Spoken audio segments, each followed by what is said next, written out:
All right, so we're at a pretty good point with the car right now. We took a break from the engine bay. We finished up some of the rear end stuff with Key Automotive.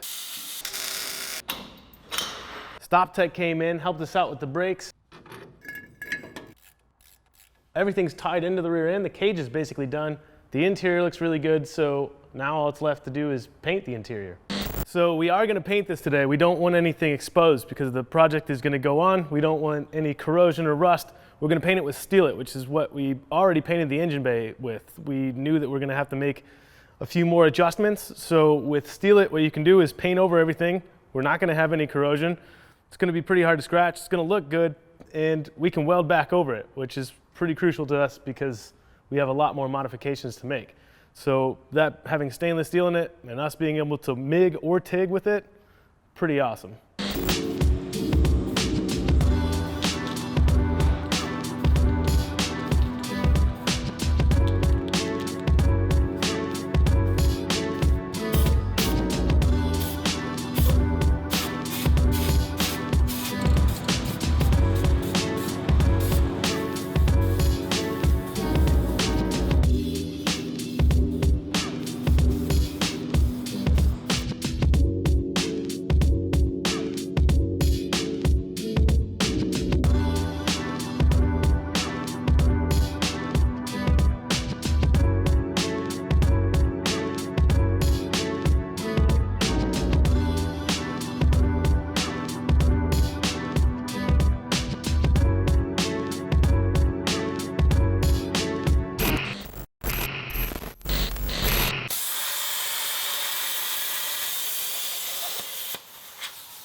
So in the trunk, we have a lot going on. We have a fuel cell, we have a cell for the methanol, we have the oil tank, we have 2 batteries and safety stuff. So there's a lot going on and a little bit of space.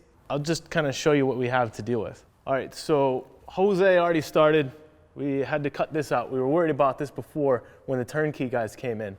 We want all that for the suspension travel. So that was already trimmed out, and then the trunk area has been trimmed out because we're going to try and put in the fuel cell. The fuel cell is pretty big. It's a 10-gallon. In order to fit in this area here, we need to take this off. This is removable so we can change gears. So if the fuel cell sits right here, which is it does at the moment, we wouldn't be able to take this off and change gears, and that's a huge problem.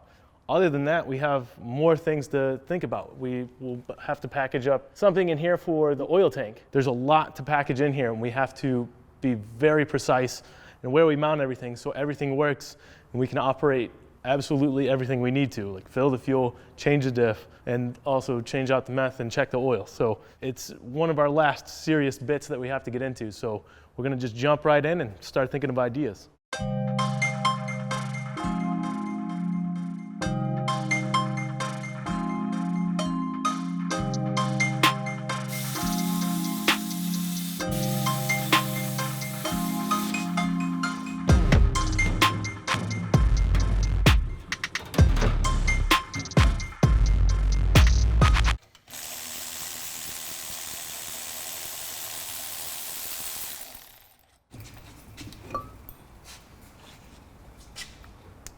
Oh yeah. Should be fine, I think. Barely, but. No, it's plenty. Yeah, that's plenty. Plenty. We should be good. Okay. Cool. Okay. And let's assume like this realistically would be the right height. So if you go all the way up and we clear that, we should be fine. exactly. Just make sure I'm not lifting the car at all. Yeah, just seal it and go. Well, that makes it fairly simple. So this is something we haven't mentioned yet, but we are going to do water methanol to cool this down. So we got Snow Performance from Nitrous Express. We just mocked that up for the time being. We're going to revisit that. We just wanted a good location for it so we could move on to what we're doing today, which is safety equipment. So safety is very important. We dedicate an entire day today. We're gonna start off with parachutes. We're gonna move on to fire suppression and then some anchor points for the harnesses. And we have all day to do it. I'm not gonna skip a beat on this one, so let's get started.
So we got the chute all mounted up. It was fairly straightforward, and just a few things left to do. So we'll go back and tighten this up, but we have to go back inside the cabin first and do fire suppression and then mount the anchor points for the harness. I have to be in the seat, harnessed up exactly where I'm gonna sit so I can determine the length of this cable.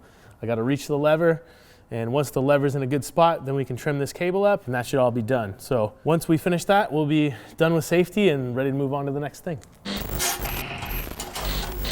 So now we're moving on to the fire suppression.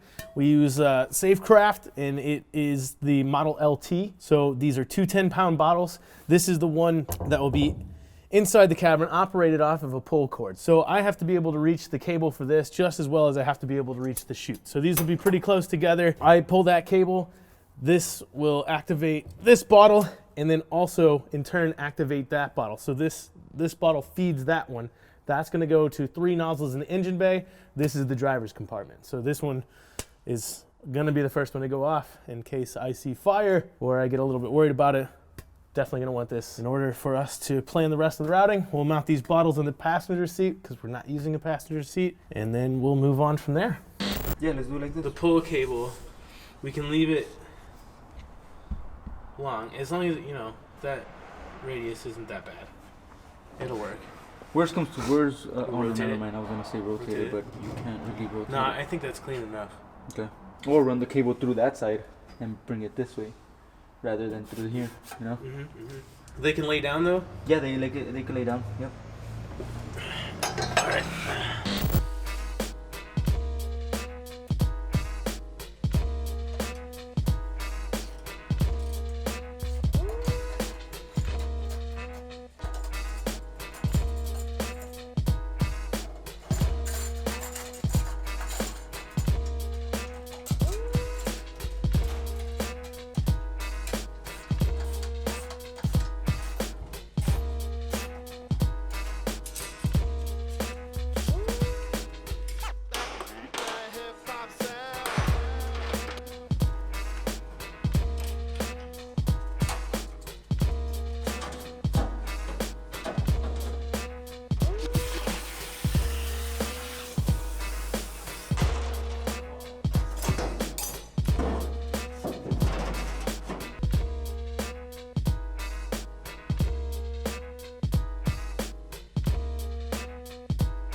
One of the first things you'll notice is in the engine bay we have 3 nozzles from all these copper lines here. This is for the Safecraft fire suppression, and it's not completely mounted yet, but everything is bent really nicely and it looks great. Inside we have 2 nozzles, one over the driver's feet, one over there on the firewall, and then follow it back. This is teed off that goes all the way out back through this firewall, which we also made, and that goes over the fuel cell. So we have one right in the center here, and that will contain anything that happens back here.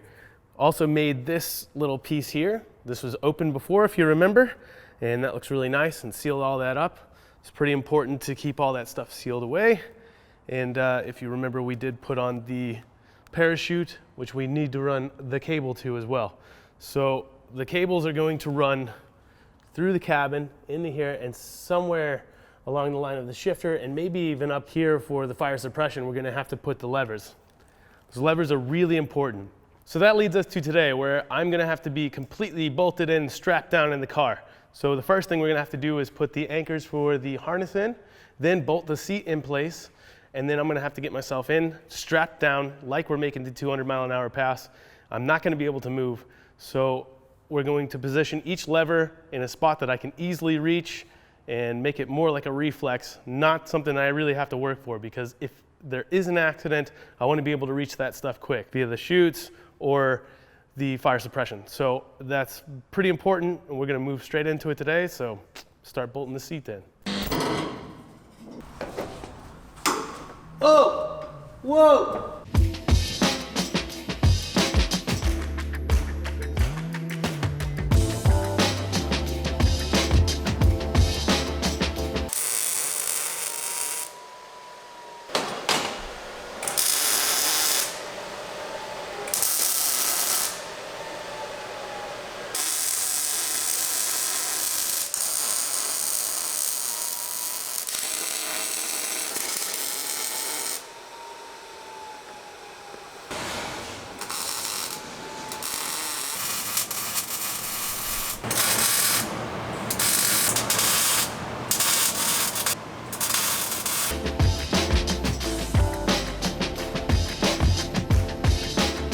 All right, so one of the first things we had to do was put in the anchors for the harness, and we kind of eliminated some of the factory spots. So one of the factory harnesses was connected to the seat, but that seat is long gone. So what I had to do was make a plate and then weld the eyelet to the plate and then weld the plate to the chassis. So here is an example of that. I just kind of mirror imaged what we used on the factory side over here. I just put it on this side pretty much even with the other, so the belts are the same length. And I welded that pad in because it's harder, it pulls more surface area. You can't just pull a bolt through, like if you put a bolt through sheet metal and you get in an accident, it'll be easy to rip that out. So we wanted more surface area, be harder to pull out, just like the pads in the roll cage. So I did the same thing underneath here.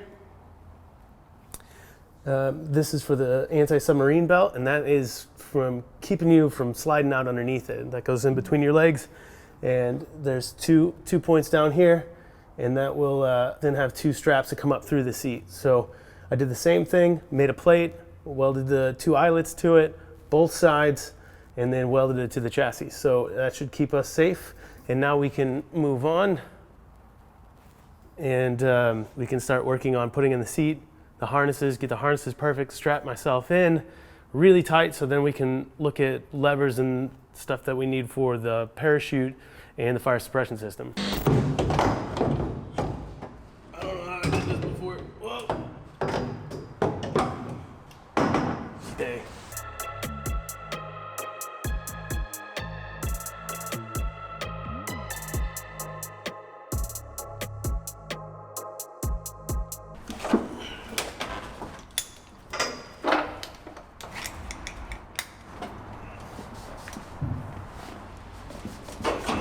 Well, that's pretty good. I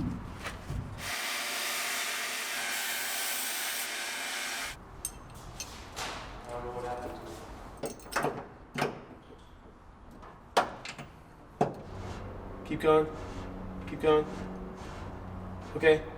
So we need to make something to hold this. Yeah. And heavy, because no normal mount is down here. Yeah. When you pull it, then. Yep. But we need the mount to be up here instead.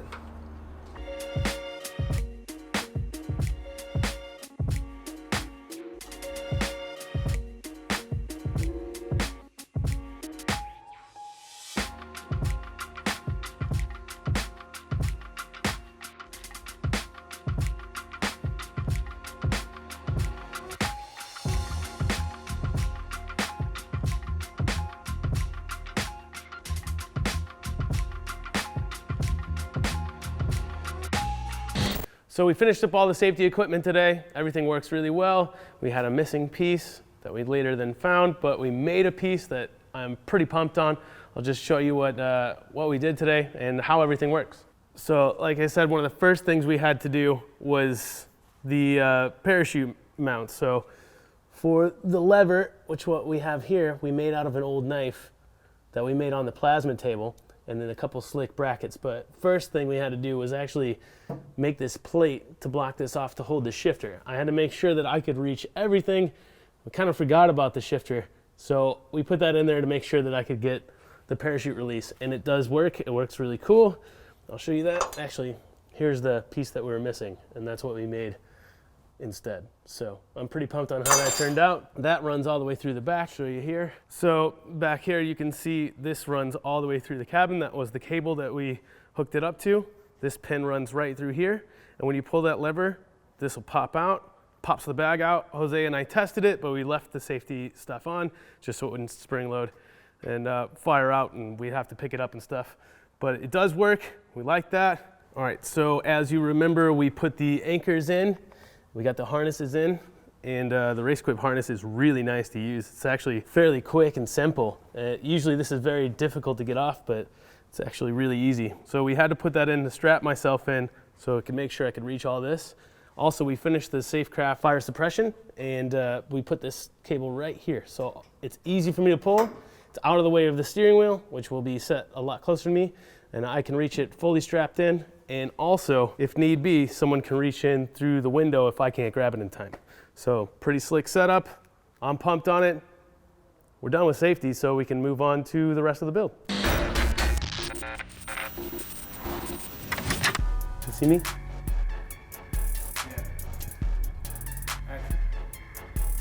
Action.